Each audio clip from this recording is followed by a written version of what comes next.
So we got this 2024 Chevy 2500. It's got 15,000 miles on it. Bought it brand new last year.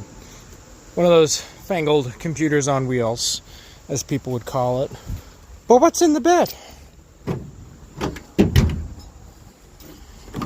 1985. Oh, nope, that's a 1997 Husqvarna 55. 1985 Big Bore 262 SE in the creme de la creme. 1979 Husky 2100 CD that I just picked up today. Old school meeting new school, baby.